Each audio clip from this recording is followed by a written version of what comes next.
Good evening, everybody. This is your boy Bill Mahari here, represent Mahari Nation Sports Podcast. We are back. Salutes to the entire LDBC. Salute to the greater boxing community on a beautiful Saturday night here in the city of Minneapolis, Minnesota.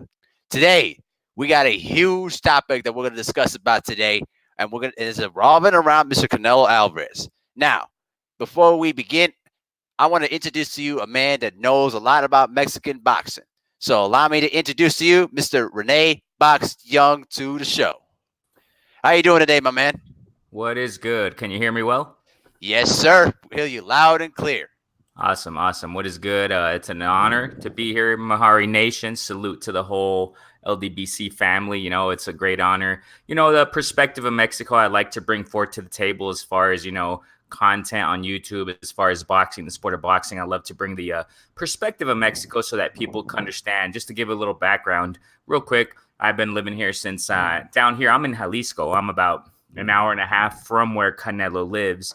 So I've been here for around since 2006. I don't know, 13 years approximately. And I have trained down here also in a Mexican boxing gym down here in the town, in the city. And actually in that gym, the owner of that gym, the trainer of that gym, he trained with Juan Manuel Marquez in Mexico City some time ago. So, he has given me a little bit of inside scoop, at least as far as, boxing and his perspective, back in when Canelo was going to fight Mayweather, he gave me a little inside scoop concerning, and it opened my eyes because that's when I started getting into boxing.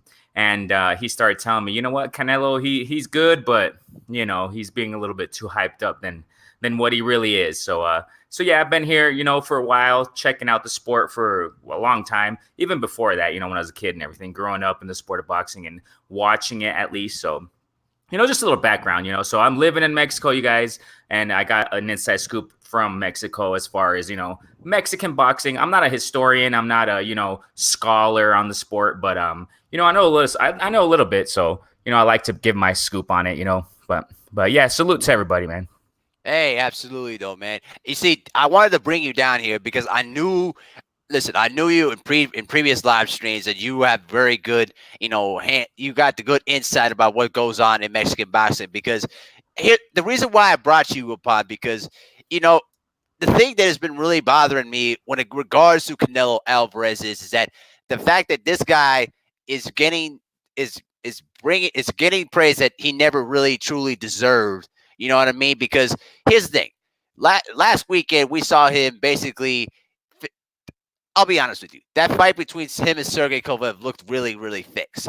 I mean, the fact that the guy uses weight hydration clauses, bias scorecarding, and the fact that the dude runs around, tries to pick easy fights so he doesn't have to avoid a challenge, really gives me into perspective about, how Canelo moves around. Because, listen, I'm not going to deny to you, he's a good fighter. I never disputed and say he was never a good fighter. If he wasn't, we would never be talking about him. But the problem I'm having with Canelo is that it appears to be he's a guy that doesn't want to prove that he's legitimately a great fighter based on what he's been doing the last few years. You get what I'm saying, Mr. Rene Boxing Young? Totally, man. Totally. I'm exactly on the same page as you are. Unfortunately, the thing here, and I'm trying to get across here as far as with the Mexican audience, I'm trying to get that across, to the people around here. There are lots of casuals also in Mexico, especially in this generation that we're living in. There's lots of casuals in the sport of boxing and things like that, but as far as spectators, I'm on the same page as you, Mahari. Same thing. And I've been pushing this on my channel. And before I even made a YouTube channel, before this, it was years before. When I was on Facebook, when I was on, debating, in social media with people, who would put posts on Canelo, I would debate. We would go back and forth, even on Lomachenko, that's another topic. But specifically with Canelo, I would say, hey, he's not what you guys think he is. Stop hyping him up more than he is. He always finds and it's just exactly what you're saying. He constantly finds the easy routes. You know what I'm saying? Let's go a few years back. Yep. When he fought Lara, right? Lara, that was a really controversial win by Canelo, and then when you go to Cotto, right? Miguel Cotto, he fought against an old older, out of prime Cotto, that was a controversial win too. Out of and then he chose to fight. And one of my main arguments, not the whole argument, but one of my arguments, at least we can say, amongst a few points that I have, with Canelo, and I got to reiterate just exactly what Mahari Nation said. This is real important to point out, and I mean, me and Mahari, we see eye to eye in this. Like, he's a great fighter. I mean, people know that the content that I've been pushing. I criticize Canelo, and I also, I praise him in certain aspects, but I also have to criticize. There's this thing I always mention. This is something I always say and mention. I say, look, someone who is a fan of a boxer and and is guided to and is taken away by all the hype, the glitz and glamour. They're not seeing the reality of the thing, because people tend to see the advantages and what have you, right? And then they ignore the criticism, the things that are true too, the facts. And then people call them haters, those people who follow their favorite boxers extremely. It tends to be favoritism, and they just live in an illusion. You know what I mean? So it's important to point out both sides, the good and the bad. Not necessarily good. So I totally agree with Mahari. I mean, he's a great fighter. I always say that in my content. He's a great fighter, but we got to see these points, So going back to what I was saying, okay, so he has that reputation. That's one of my points, that he has a reputation of choosing out of prime big names. Okay, so I just made a video recently, and Eric Morales. It's interesting how this just came to light. This was back in November 1st, 2019 of this year. Yep. 2019, Eric Morales. He said something that I have seen and I have been saying for the past few years. I mean, and it's great. I felt. Validated? Yeah, exactly. Thank you. You just got the word out of my tongue there. Yeah, I felt validated. I said, finally, a legend, a Mexican legend of boxing is actually saying what I've been saying for years. It's great. Eric Morales is saying, he fights big names at the end of their careers, which is totally right. Okay, there's another one. Okay, so he fought Miguel Cotto. He got a controversial win. A lot of people thought it was Miguel Cotto won. Okay, you go back also to Mosley, Sugar Shane Mosley, big name. I'm not saying he barely won that one. No, he won. He boxed him out well. But the point of the fact of the matter is that, Sugar Shane Mosley, he was really old, really slow, and they were hyping that fight up so much back at that time. And I was thinking in my head, and I was posting on social media. I was saying, you know what? Why is he fighting Mosley? I mean, all due respect to Mosley. Mosley's a legend, man. Mosley is a legend. But, he's Absolutely. older. It wasn't for him to fight Canelo, but obviously Canelo picks and chooses these types of fighters, so he can get his name out there. It's part of a promotional gig. It's part of the marketing gig. Now, the thing here is that we got to understand. I'm going to get back to fighting the older fighters in a moment. But what we got to understand here is that Oscar De La Hoya is his promoter. So, this is what happens. This is, okay, I did a video, this was time ago, months ago. I did a video called Race Wars in Boxing, okay?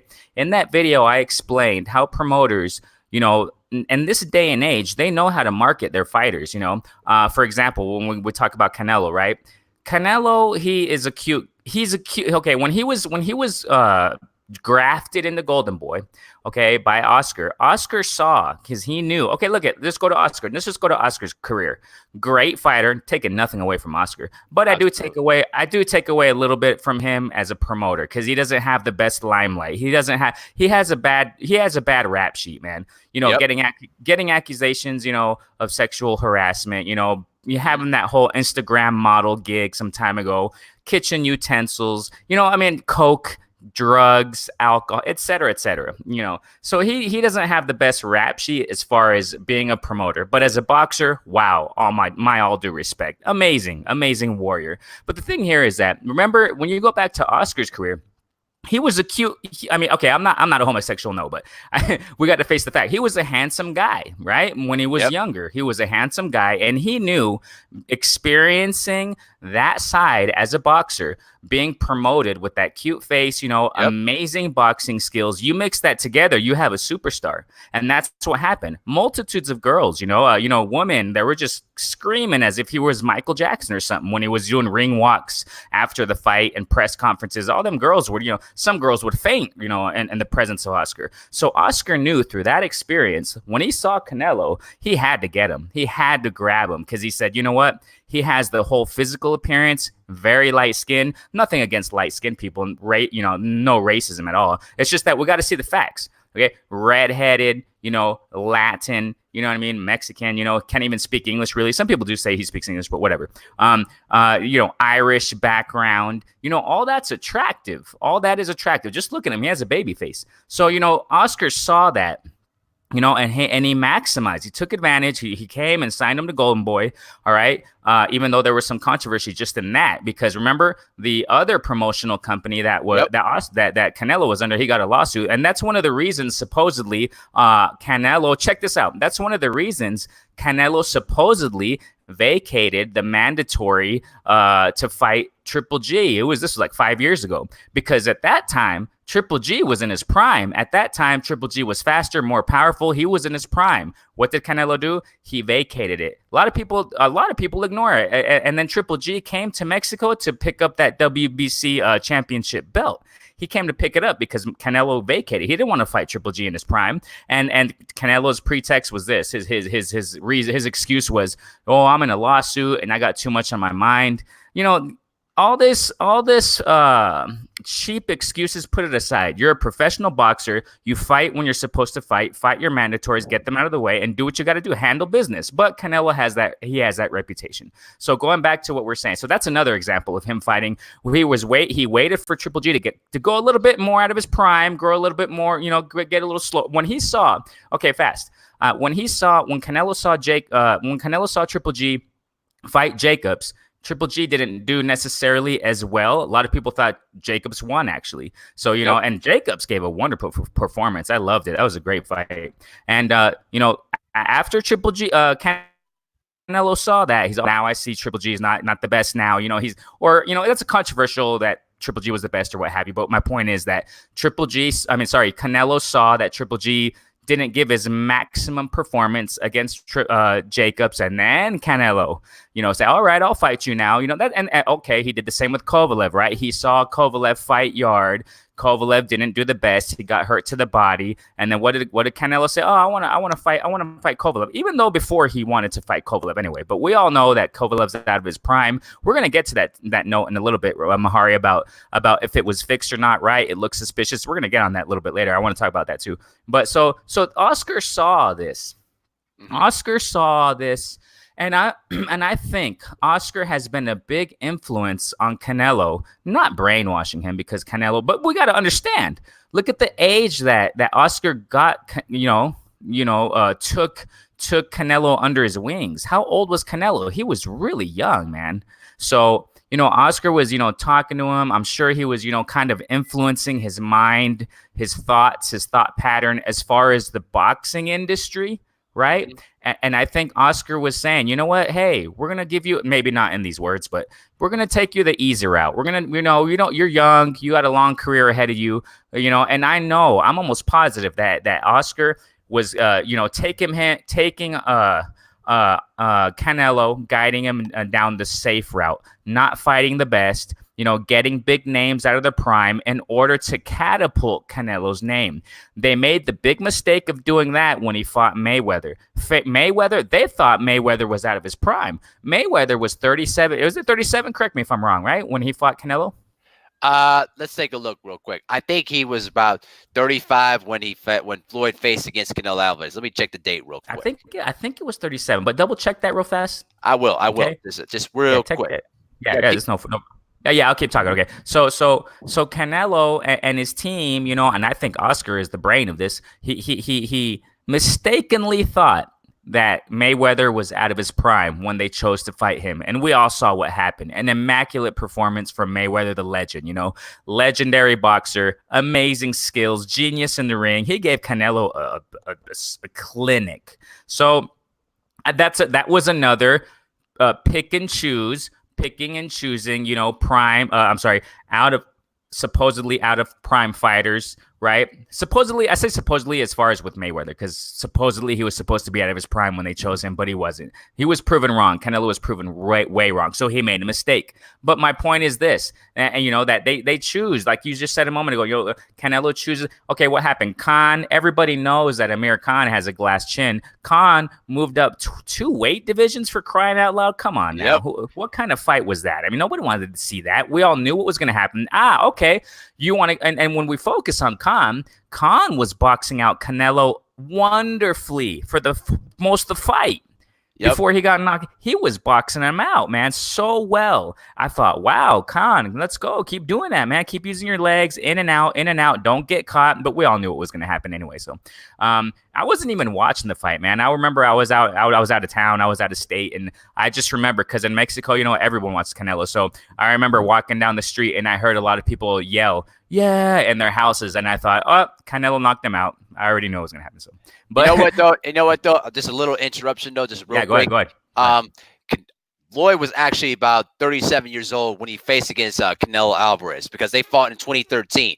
So, in a sense, though, he fought against Mayweather, who was, you know, way older, but you could pretty much say he was much more craftier and smarter at this particular point in his career. And also, Canelo was still a young prop. See, the point is that, you know, Oscar felt that, you know, Floyd was getting old. You know, he beat me, but I think we can catch him now and break his and it didn't work out. Exactly. That's the point. That's the point, that they thought that Mayweather was older and that he probably wasn't in his prime anymore. They fell in a big mistake there. And I remember in you know, interviews on the lead up to the fight, you know, they would interview Oscar, and Oscar would say time and time again. And I'm going to mention something really important too. That maybe a lot of people didn't notice. And this is more in the Mexican media here, okay? Because they would. Real quick. So Oscar would say a lot in the lead up to the fight of Mayweather. He would always say, "No, we got the blueprint. We got Floyd Mayweather's blueprint. You know, I fought him. He's fought so many times. We studied him and this and that. We got the blueprint. We got the blueprint to beat Mayweather." And how wrong were they, right? Now, there's another thing. Here's another thing. Mexico fell into the illusion, all right, of Canelo so much.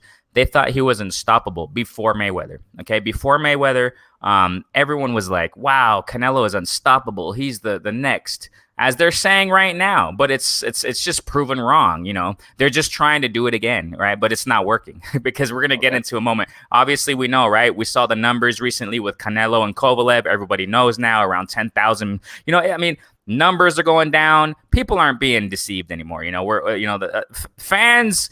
Casual fans may be ignorant, but I mean, the truth will be, you know, it'll come out to light eventually. So anyways, Getting back to what I was saying. So before Canelo fought Mayweather, here in Mexican media, right? Television, broadcasting, you know, stations, commercials, Canelo was really in the limelight. He was just at the height. He was at the peak of fame, okay? Before he fought Mayweather. It was so big that you know, and it was the arrogance was so high in his team. I forgot the guy, Eddie Reynosa. No, I forgot the other guy's name. It's the older guy. I forgot his name, but Eddie Reynosa is we already know that. Okay, he is Canelo's trainer. But there's another guy in that team. It's an older guy. I don't know if he's the man. I don't know if he's one of the trainers but I just forgot his name. But he would say, you know, in the press conferences with Canelo versus Floyd Mayweather, they would say in Spanish, obviously, "Un nuevo rey ha nacido," like you know, a new king has come. You know, a new king has come to you know, sit on Mayweather's throne, to take his throne and take his crown and this and that. They were so arrogant. They were so arrogant. And I was thinking, and I was even getting to the point of believing that Canelo was going to beat Mayweather. I would talk to my friends down here who know boxing, and like I mentioned a moment ago, I was at the gym training. I was sparring at that time here in the gym, and I would go to the trainer. I would say, "Hey man, do you think Canelo's going to beat Mayweather? What do you think?" I said, "He's pretty good, man." What do you think?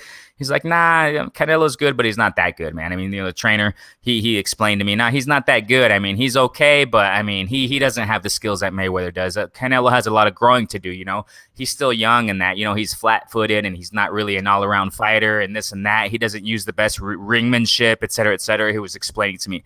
And that kind of opened my eyes in that sense. And, you know, that team, Canelo's team was so arrogant, and that's the reason why, because Oscar, put them in the limelight so much. Okay, this reminds me of Anthony Joshua, right? Same thing happened with Anthony Joshua. Eddie Hearn saw the same characteristics in Anthony Joshua that Oscar saw in Canelo. Young, attractive, strong. Okay, what Instagram posts do we see from Anthony Joshua throughout the years? Almost they're modeling pictures, man. It's modeling. I mean, it's like, yeah, In comparison, okay, check this out. Okay, go ahead. Yeah, go ahead. Okay, real fast. Yeah. Real fast, right? And the majority, go to Twitter, go to Instagram. The majority, I'm not saying all of them, but a whole bunch of those followers of Anthony Joshua years ago, before he lost against Andrew Ruiz, they were all girls who wanted to be with him. Oh, you look so fine, and I mean, it was a lot of comments like that, and I was like, okay, this is the majority of followers of AJ or what? Okay, I mean, and not all of them, obviously. We can't categorize just through one social media judge, the majority of his followers, but a lot of them on Twitter. How fine are you? I wish I was with you. I wish you were, whatever, and it's like the majority, and Eddie Hearn saw that. He took advantage of it, so and they built him up, and they fabricated, a champion, okay, the same thing. Okay, Anthony Joshua fought against Klitschko, right? Yep. Klitschko was his name, yeah.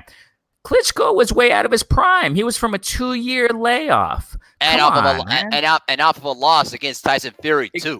Exactly, and it's like, come on. I mean, it was so obvious, okay, and the build up to that fight, I was doing the same thing in social media. You know what, Anthony Joshua, he's a little bit too high. He's gonna fight against an old, out of prime Klitschko. Please, same blueprint was done to Canelo. So I mean, this is seen time and time again. But okay, we're seeing the same thing with Ryan Garcia. Okay, we're seeing. Don't get me started with. Oh my God! Yeah, I know.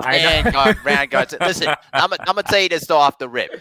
I think Ryan Garcia's got talent, but I hate the fact that they're trying to shove this guy into being talented to what he is. I mean, listen, if you put him out there against Tank or any of the other contenders, game over. Game over, bro. Game over. Game over. And that's what kind of annoys me, as a boxing fan, as an extreme. I'm not, like I said, I'm not a scholar. I'm not, a know-it-all. Nobody is. I mean, you got to go. If boxing, well, it is a career, but if okay, let's say it like this: if boxing were a curriculum in a school or a college or a subject that you have to take and study, you would have to study. I mean, you would have to take years of that just to understand the holistically. Yep. I mean, it's so immense. That's why I love the sport. But anyways, but I agree. I mean that, Ryan Garcia, he's taken down the same road. Okay, same characteristics as in Canelo, as in Anthony Joshua. Time and time again, we see it, right? Oscar saw Ryan Garcia, cute guy, handsome guy. Again, same MO. The majority of Ryan Garcia's photos, they're modeling poses, right? I mean, I'm not judging again. I'm not saying like you said, Ryan Garcia got some skills, man. I mean, I applaud that definitely. I'm not hating on him at all. I mean, he's a great fighter, but they're doing it too much. He would look better if he would stop running his mouth so much, be a little bit more humble. A lot of people would appreciate him more. He would get a lot more respect from the real boxing fans. You know what I'm saying? Exactly. He would get a lot more respect, man, if he were just a little bit, take it down a notch, take it down a few notches, take your head out of the clouds and be in the real world, because okay, exactly what you're saying. Okay, check this out real fast. I think you know about it. Everybody knows about this. Maybe not. Or maybe people forgot about it, because we're in an age right now that information goes so fast. We forget about yesterday's news. You know what I'm saying? So this was back in, I don't remember. It was like a year ago, 2 years. I don't remember when it was, but when Ryan Garcia was running in his mouth off so much to fight Tank, he was just running it. And I was like, dude, shut up. I would even, post, with all due respect, I would say it, and, on social media, I would say, Ryan Garcia, your head would be taken off by Tank. Just shut it. Just zip it, bro. Just zip it. I would constantly say that, you know what I'm saying? And what happened eventually, some media, YouTuber, whatever, went to interview Oscar De La Hoya after a fight. They caught him in the audience. audience after the fight, and they were walking with him. Hey, what do you think about Tank versus Ryan Garcia? And what did Oscar say? Oh, no. No, Tank is a beast. Ryan isn't ready for him. I mean, even his own boss, admitted that. So, I mean, it's like, come on now. We all know we see through the fake. We see through the fad. We see through the glitz and glamour. We see through the show. You know what I'm saying? Same thing with Canelo. And the thing is with Canelo, going back to that, so he has that reputation. Okay, Liam Smith, Rocky Fielding. It's like, his resume, he has a respectable, to a certain extent, resume. What makes his resume look nice is that he has big names. But the problem is those big names are out of prime. Or like you said a moment ago, he has those controversial rehydration clauses, under the table rehydration clauses. They even put some kind of stipulation against the opponents not to say anything. What is this, a mafia or something? I mean, it's like, come on, dude. This is, and I incline to believe the complaints of Canelo's opponents, because Canelo has that bad rap sheet. You know what I'm saying? He has power, and Las Vegas, and now we get to this with Kovalev. Okay, you can go back to the first fight, right, with Triple G versus Canelo, right? There was a big time cricket judge. I'm not judging her, but what was her name? Adelaide Bird. Correct. Yeah, horrible scorecards. Everybody knew that was way off. All right. And you know what though, and not just, and I don't mean to cut you off, but to go back to the Mayweather card there too. The Mayweather fight with C.J. Ross when I forgot about that. She scored the fight a draw the first time. I remember that. What was it? Was it a unanimous decision? It was a unanimous decision for Floyd Mayweather, but C.J. Ross scored a draw on her scorecard. Yeah, and I remember when they announced the scorecard. You know how it has the split screen with Canelo and whatever, the two fighters at the end of the fight. Mm-hmm. I saw Floyd's expression. He was like, "What the bleep?" And he was looking like, "What?" He was like, "No, this is way off. This is way off. Corruption." So I mean, we gotta okay, now we're just talking about Canelo, how he's being brought up promotionally speaking, how he was brought up promotionally speaking, how he chooses fights, right, where he knows he has the advantage, whether they are old and out of prime or whether they are no names and nobody knows them. Nobody, okay, DAZN, DAZN, however they want to pronounce it. They were before the Kovalev fight trying to hype up the fight, trying to promote it, which was horrible because they didn't even promote the fight well at all. Nope. That's why we got horrible numbers. And I don't think it's just because of bad promotion. I think it's because Canelo's reputation is just going down, man. People are seeing through it now, and that's another reason why I think. But anyways, on the build up to the fight, right, they were saying, yeah, will he be 4 division champion? Will he be 4 in 1 week? Will Canelo be 4-time champion? And then a lot of people were saying, no, it's 3-time champion. A lot of comments were going again. I just made a video before that. Can I interrupt you? Go ahead. I just got to express to this one person here. Big Daddy, you say that Canelo's a beast. Can you explain to me why that the pay-per-view numbers have dropped down significantly? I'm not going to block you right now. I just want you to answer this question. Can you explain to me why that the pay-per-view numbers for Canelo versus Sergey Kovalev was 10,000, and they barely even got, and Kovalev barely got paid anything? And can you explain to me why that Canelo's had rehydration clauses, underhanded tactics, or things of that sort? Come to me and explain to that. Continue, man. Also, just to point out to Big Daddy. I mean, we're not, as I'm saying, people in this generation. I've been saying it in my videos. I've been saying it. People take criticism as hating. We're in a soft generation that cannot support or stand criticism. Exactly. You know what I'm saying? We're living in the real world, you guys. How are you going to grow in a professional atmosphere? We're talking about any field, teaching, whether it be entrepreneurship, you know what I'm saying? Whether it be whatever, banking, marketing. Mm-hmm. If you come in a professional context, and if you get offended by criticism, you shouldn't even be in that position, man. You shouldn't even be, because you're not going to grow. You're not going to mature. That's just another topic. But anyways, we're living in a generation, unfortunately. It's not another topic, but at the same time, it intertwines with this because we're living in a generation of a bunch of softies, man. I mean, you got to take criticism, man. So we're not hating Big Daddy. I mean, much love to you, brother. But that's why Mahari Nation, he's not going to block you. You know what I'm saying? Just yet. But You're not depending on your, blocking. No, listen. I'm not blocking him just yet. I'm letting him voice his opinion before. Okay, he says now Canelo fought fighters in their prime: Mayweather, Austin Trout, Lara, Triple G, Jacobs. Okay, let's stop right there for a second. I was just gonna say. Okay, go ahead. You. Listen, I'm gonna stop you right there. Okay, can you explain to me why he fought an out of prime Shane Mosley, an out of prime Miguel Cotto, and also did you also forget the fact that Triple G also got a bit aged out when he fought against Canelo Alvarez? Oh Okay, no, and also, I forgive me to butt in, but against Lada, we just talked about it. I don't know if he just tuned in, but we just talked about it at the beginning of the stream. Lada, controversial win. Thank you.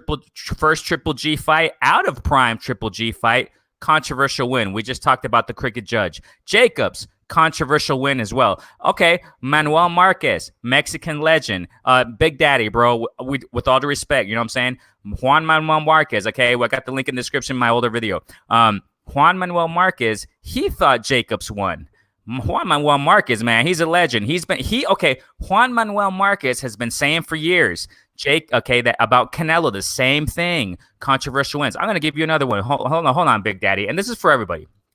Ignacio Beristain, amazing Hall of Fame trainer, Mexican trainer, Ignacio Nacho Beristain.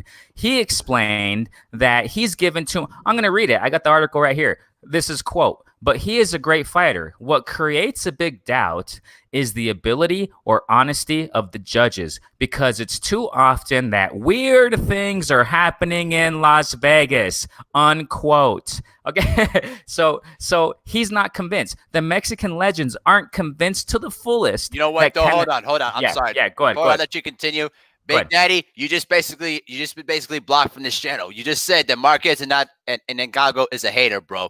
Nope. Not gonna cut it. You're done. Peace. No. Come back to me. Come back to me next time when you come back with some real facts. Honest criticism is hating nowadays, unfortunately. Yep. But that's totally erroneous, and it's an erroneous definition of what a hater is. So sorry, brother. I mean, okay. So Big Daddy. Wait. Real fast. Okay, Big Daddy. Okay, you're calling Marquez, Ignacio, Eric Morales. You're calling Lupe Pintor, bantamweight Mexican fighter in the 80s and 70s. You're calling Cesar Chavez Sr. a hater. Oh, okay. Yeah, we believe you, bro. Yeah, that's just it. What it is, though, bro. But let's go back to what you were talking about. So continue, man. I just got lost. Okay. Okay. So we're talking about so the judges about Nacho Beristain, about when you talked about the fact that Canelo's talented, but he creates so much doubt within the judges, though, bro, that the scorecards can be a bit skewed at that sense. Oh yeah, and then before that, I was talking about the corruption in Las Vegas and things like that. So that's the thing. We have to understand. We have to see the reality of guys of unfortunately that there is corruption in boxing and money moves things. You know what I'm saying? And I personally think. Check this out. Okay, let's go back to another issue.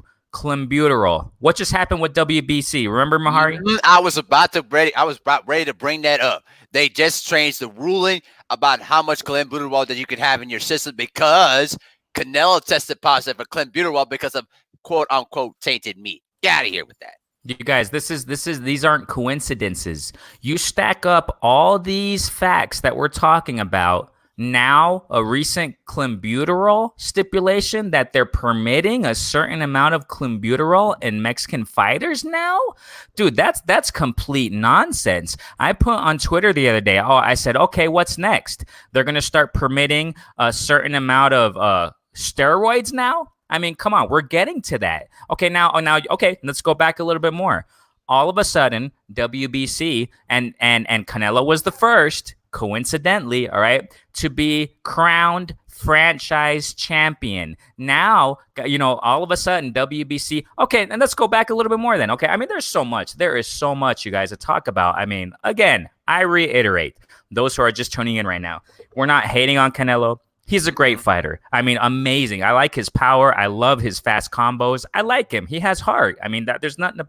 We're not hating.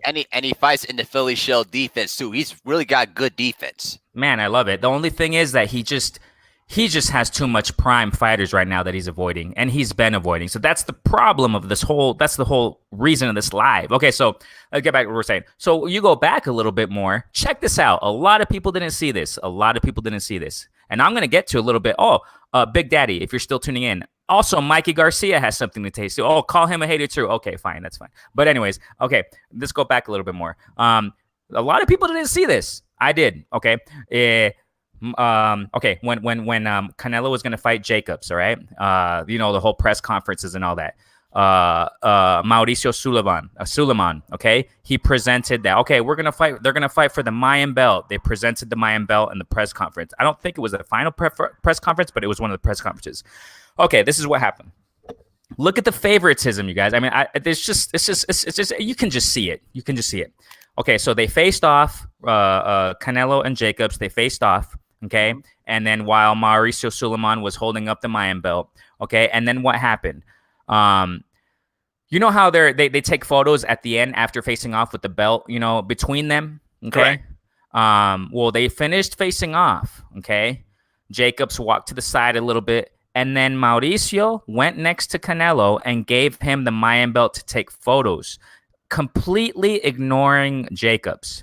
Like, you know what? Yeah, no. This was in the light of everybody, And then I check this out on Twitter. I saw that video right there. And I said, oh, yeah, favoritism as usual, right? WBC, where's Jacobs? Why isn't he holding the belt with you two? You know what I'm saying? Which is the appropriate thing to do. And then Mauricio Suleiman, he answered me. He answered me, and he gave a lame on Twitter.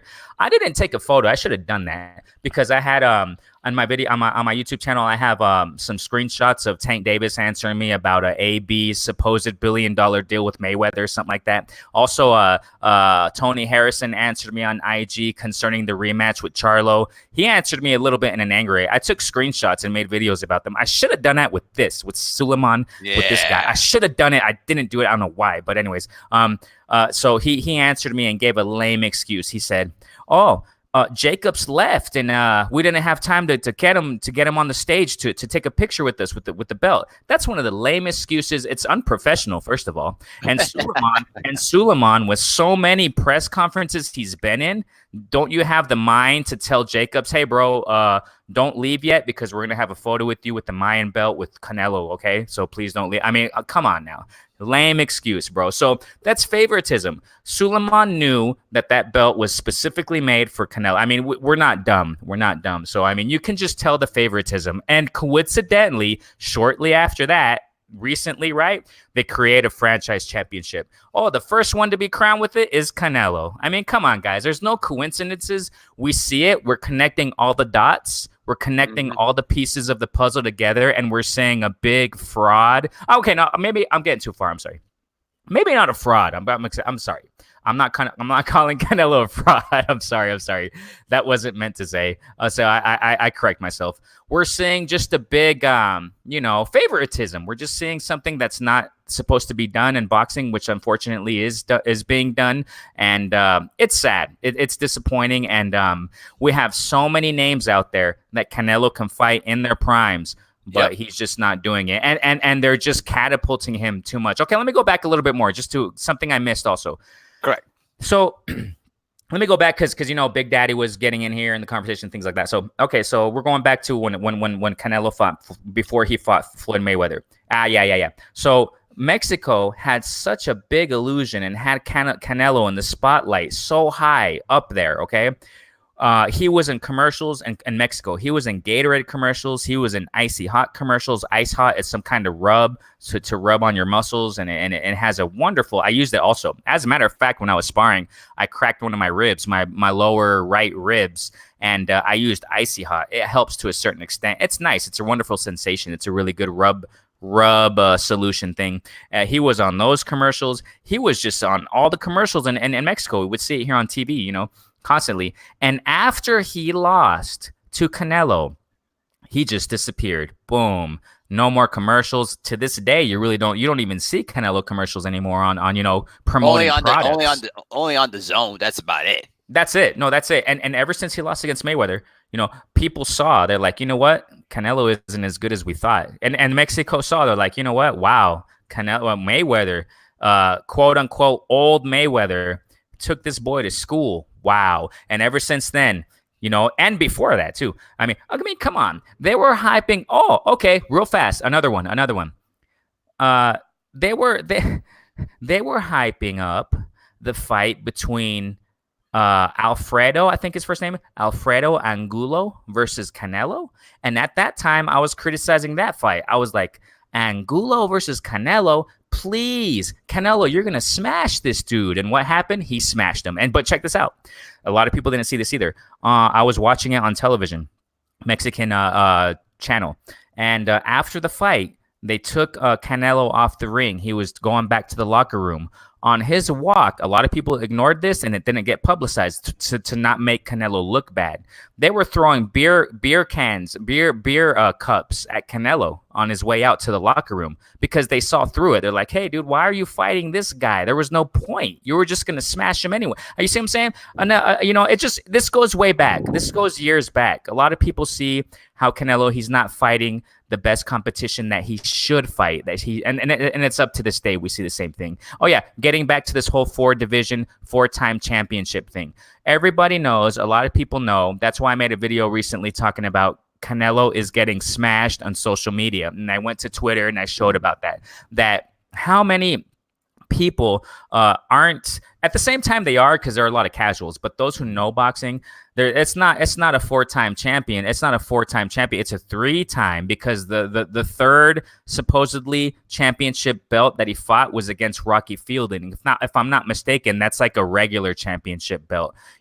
Nowadays, guys. Okay, Lou DiBella, real fast. I'm gonna let you go on, Mahari Nation. Sorry, I don't want to take up this whole thing. Lou DiBella, Eddie Hearn. Even though I don't really like the reputation of Eddie Hearn, but what have you.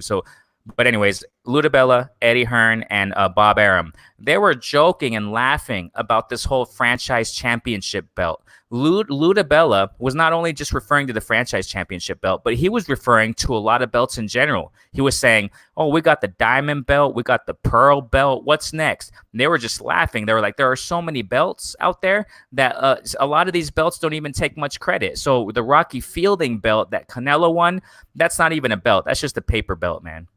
Absolutely, though, bro. Absolutely. And I want to get into the next subject in a few minutes. But I got to address somebody here real quick in the chat. Cubanita Rene 100. You said Roberto Duran has said that Canelo has him as the number 1 pound-for-pound fighter and said he surpassed Chavez, including himself. Bro, that's a lie. He never said that.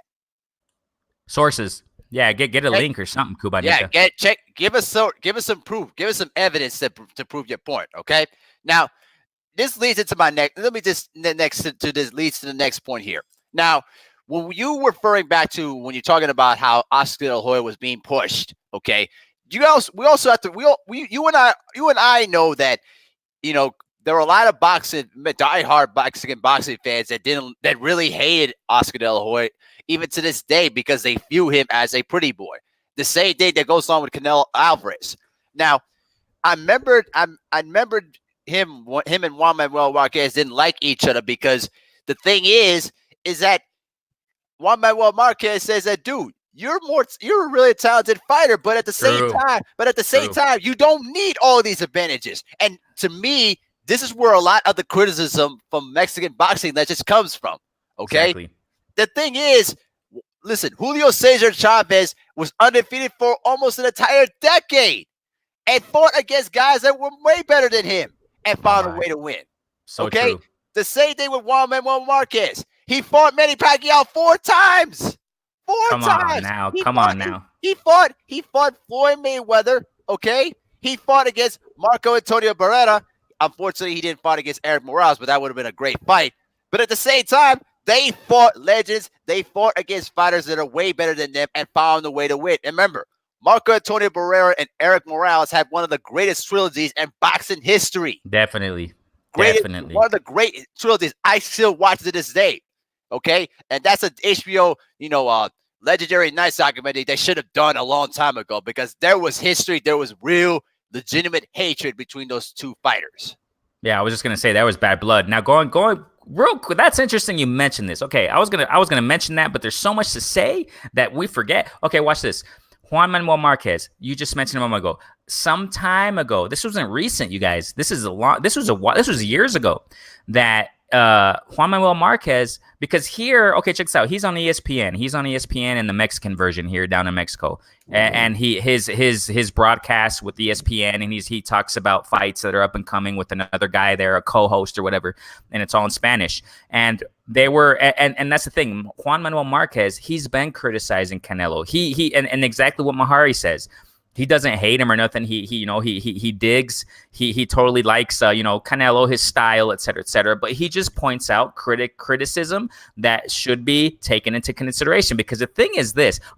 Before we get to that, okay. So there was one broadcast where Manuel was saying similar things. Hey, Canelo, you're a great fighter, and he was telling him on the phone. Okay, they had Canelo on the phone. You're a great fighter, Canelo, but there are just some things that don't convince us yet. You know what I'm saying? And this and that. And Canelo, he got offended. And obviously, Juan Manuel Marquez, he's retired. He's been retired, right? And but Canelo got angry because he was criticizing. Juan Manuel Marquez was criticizing Canelo in a friendly fashion. It was nothing personal, none of that. And Canelo said, and if you don't think, he was saying something and responding, I try my best and this and that. And then he said, pero you sabes qué? Si tú crees que yo no, and then he started saying, if you think I'm not that good of a fighter, then why don't you fight me, Juan Manuel? Let's fight. Why don't you want to, if you think that I'm not that good, then let's just fight. Typical MO of Canelo, fighting older guys who are, he actually challenged Juan Manuel Marquez, who's way out of his prime and retired. Yep. Please, Canelo. Right. I mean, okay, this is real fact. I mean, Canelo can't take criticism, man. We're talking about that a moment ago, about criticism. He's one of those guys also that he doesn't have that maturity to take criticism, because this happened recently concerning this. Look, this happened recently. And I posted it in Spanish, though. I posted it in Spanish. I think I did. No, I think it was in English. No, I posted it in English, one of my videos. But this happened here in Mexico. I think it was after the Triple G rematch victory. I don't remember. But it was after a recent victory. He came to Mexico. He had an event, okay? I mean, I'm not dogging on him or anything like that, no. But the thing is it shows how his attitude has been, up to this date, where he doesn't take criticism, or he doesn't... I don't know. He's just the press came to him, concerning, when you consider the fame that he has, and, his fame and his history in boxing, as far as in Mexico, everybody knows him in Mexico. So don't take it as a surprise when the press comes and congratulates a win. So they came to him, and he was at an event. He came out of one of his Hummers or something like that. And they said, hey, congratulations, Canelo. We don't want to take any time. We know that you're going to an event, but we just wanted to, just real quick, what do you think about this? And they just wanted to ask him something real fast, because they were conscious. The media was conscious that he was going to an event. They didn't want to bug him. They didn't want to bother him. And he said, who invited you? Yeah, just out of the bat, no, sorry. I don't have time right now. Not respectful. He's like, who invited you? You know what? I'm not happy that you guys are here. I'm at a personal event here, and I'm not happy that you guys are here. And that just made, Mexico. Look at the culture of Mexico, you guys. The culture of Mexico, showing disrespect like that, it's just, people take it deep. And they kind of, and why do you guys think, man, the numbers of Canelo, recent number, they're going down, you guys? I mean, he's just showing, I don't know. He doesn't take criticism. He wanted to fight Juan Manuel Marquez, who is old and out of his prime and retired. He wanted to fight him for criticizing him in a friendly way, So I think it's like what you're saying, Mahari Nation. This is all kind of stemming from Juan Manuel Marquez being one of the first to bring it out. And the thing here is that Eric Morales, Chavez Sr., Cesar Chavez Sr., these guys are speaking from. Oh, you got cut off a little bit. Can you go back to what you said again? Uh-oh. Yes. Hello. Yes. I'm sorry. It cut off. Yeah. You got me? Okay. Good. Yeah, I got you now. Go ahead and continue what you were saying. Okay. The thing here is that Juan Manuel Marquez, Cesar Chavez Sr., Eric Morales, Ignacio Beristain, Lupe Pintor. Okay, that's like 5 I just mentioned right there. They're saying the same criticism. And the thing we got to understand is this. A lot of people don't understand this. that they're speaking from a point of view of warrior boxing history experience. You Exactly. just mentioned right now. Chavez Sr. was like 80-0 before 80, he 80, lost. exactly. 87-0 before he had his first loss with Frankie Randall. You guys, Cesar Chavez Jr. is speaking from senior, sorry, is speaking from that type of experience. Thank you. You're looking at Eric Morales, who had wars. He Wars. fought. Let me get down to the track record of his career. Junior Yeah, go ahead. Jones. Junior Jones. His rival, Marco Antonio Barrera, and he fought against Manny Pacquiao 3 times. My. 3 times. Oh, man. Are you kidding me? Yeah, I know, man. This is coming from that type of those points of views. They see Canelo and they're saying, bro, Canelo, we love you, man. You're our blood. You're a Mexican. We're saying this to help you, brother. We're saying, okay, look at this. Same thing happened with these young bucks. Don't understand it. What did I say? This generation, guys, they don't understand. They don't know how to take criticism. Sometimes they need a nice butt whipping with a belt. They didn't get that maybe when they were children. Okay, look, example. Anthony Joshua. He got offended from getting criticism from legendary Lennox Lewis. Okay, enough said. Yep. Enough said. So, you guys, all these people who are saying, oh, you're hating on Canelo, you guys don't know nothing about the legends, man. Unfortunately, you don't know nothing about the legends and how boxing really was back in the day. And Canelo, he's not living up to what a legendary Mexican boxer is. That's the criticism. That's the criticism of what we're talking about. Great fighter, yes. Skills, yes. Number one, no. Number one pound for pound, no. Franchise championship, no. I mean, you know what I'm saying? So crickedness, yes. Cricket judges, yes. I mean, we can just go on and on. So my goodness, though, Rene. I mean, this is what really frustrates me about Canelo is that, listen, it's kind of like when we criticize John Jones in the UFC. Okay, listen, he's already one of the greatest UFC fighters, I should say MMA fighters of all time. But he constantly gets himself into trouble by taking unnecessary drugs that he doesn't need to take. And when it comes down to Canelo Alvarez, when I was watching Mexican fighters, they fought like warriors. They did not care if they were losing blood by the heartbeat. They didn't care if they got busted up or cut up. They went in there and win or lose, they fought with the Mexican flag in their hearts. And to me, listen, it comes down to it is this. Canelo is not living up to that warrior mentality standard that is being presented to all the great Mexican fighters of yester generations. And unfortunately for a lot of young viewers, and I hope y'all are listening to this, when you have great legends that are basically telling you you're not living up to the standard, you have to listen to that. Yeah. Because if you don't, what are people going to remember you 10 years from now? When you are retired, listen, when you look at Canelo's resume to any casual person, it looks great. Yep. But if you don't follow his career from the inside, from all the little politics that me and Rene are talking about, you wouldn't understand how we judge him heavily to all the other great Mexican fighters. Okay. Yep. On paper. Listen, Go ahead. Yes, last week I watched the first fight between Julio Cesar Chavez Sr. versus Meldrick Taylor. Regardless of the controversy about the 12th round, listen, Julio Cesar Chavez was losing the fight. He was losing the fight, but he ended up hurting Meldrick Taylor to the point where Taylor ran out of gas and he was pissing blood after the fight.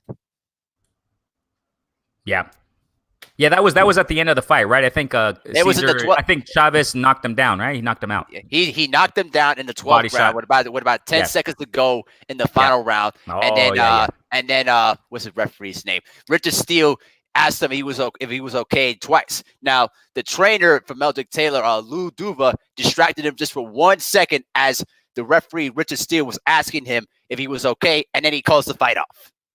Yes, it was a bit controversial, but again, it relies into the point where Julio Cesar Chavez had to dig in deep in that last round to get to that point. Look, this is a modern day example. Why do you guys all think Wilder, Deontay, WBC heavyweight champion of the world, why is he so, he has numbers. His numbers are great in his fights. Everyone wants to see him fight because he fights whoever they put in front of him. He has a mentality of, I'll fight anyone, anywhere, bring it on. And that's it. And you got to respect that, man. I mean, but Canelo's not doing that. He just doesn't have that, you got to, I mean, we can talk all day about it. I mean, when you go back again, Cesar Chavez Sr., he has like 100 fights in his resume, man. Wow. Mm-hmm. Wow. And going back to when he was fighting as a young kid. Man. And he beaten Roger Mayweather. Okay, y'all remember that? Okay, he beat Meldrick Taylor. Listen, and I will say this though, with due respect, he did lose to Pernell Whitaker, but got robbed. With due respect to Pernell Whitaker, rest in peace. Okay, yeah. And then obviously he fought against Oscar De La Hoya. See, I think to me, the hatred for Oscar De La Hoya was there, but it reached to a boiling point when he fought against Julio Cesar Chavez Sr. Because all the things about what you talked about with Oscar De La Hoya all came together in those two fights when they fought each other.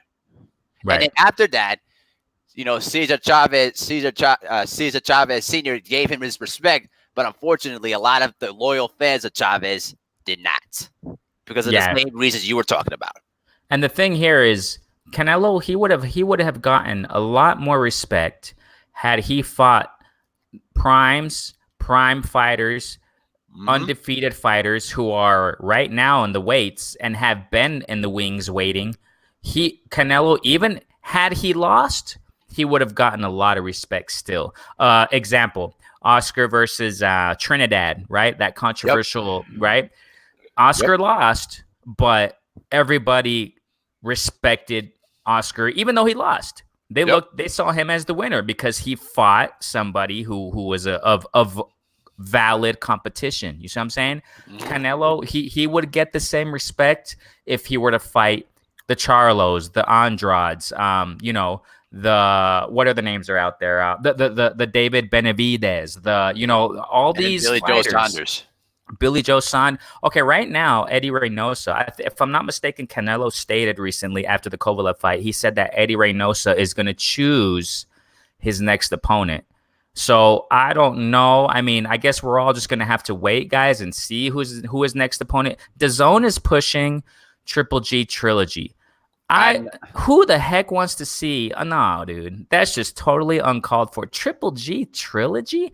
I know Canelo's just gonna smash Triple. How old is Triple G now, man? Let's check out the age real quick. I'm gonna 38. About 38. Probably early 8. And more importantly, they had the audacity to still put him in its pound for pound ranking when he has never fought anybody, even legitimate. I've been saying about ever since the. And he's 37. Go ahead.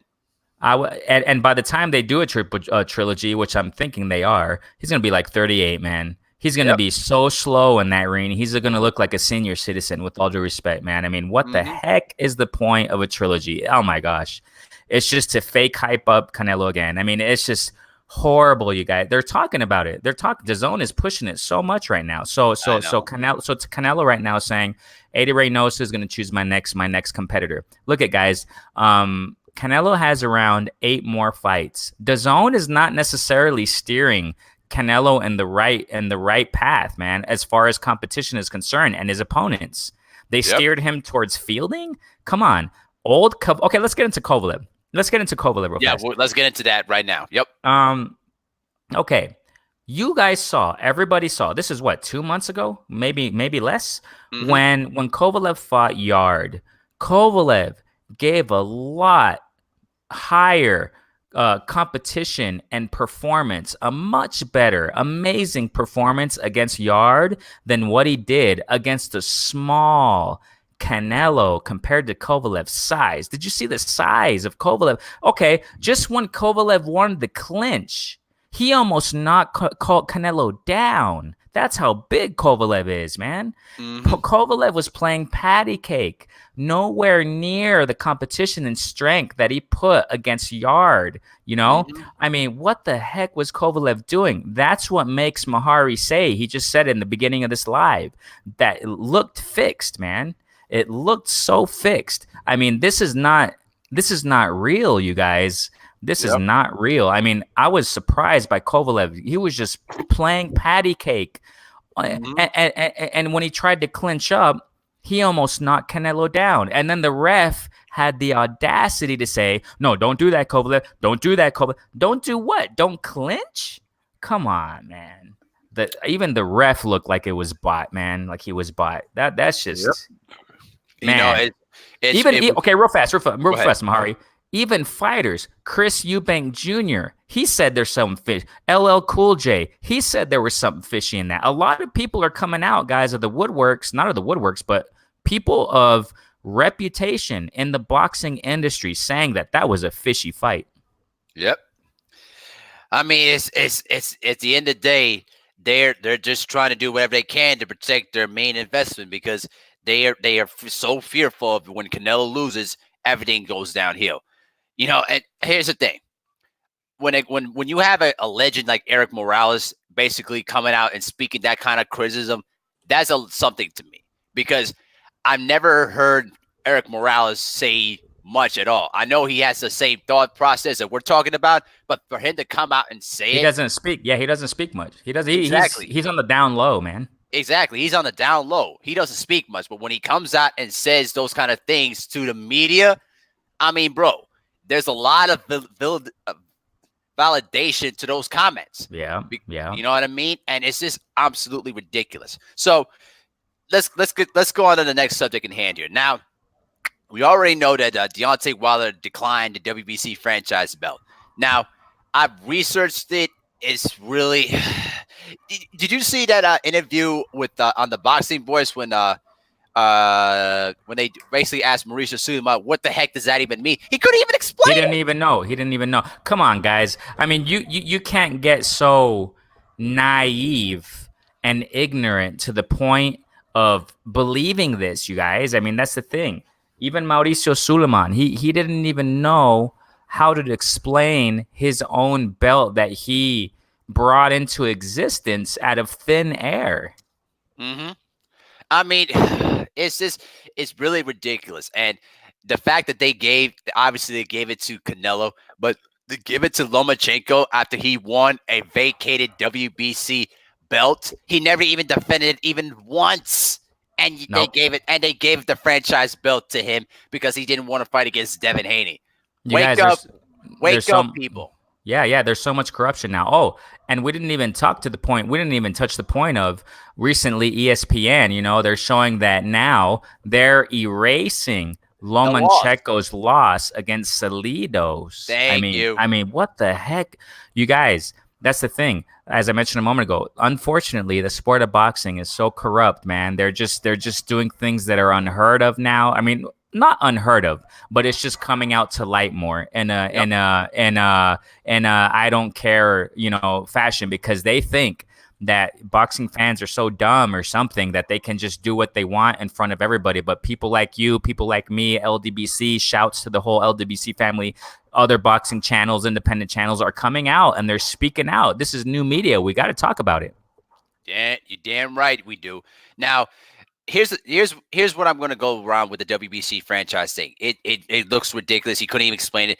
But the fact that Deontay Wilder was the first person to initially decline that belt status, I think now the WBC, what I've been reading is that, they're not going to offer the WBC franchise belt to heavyweights now.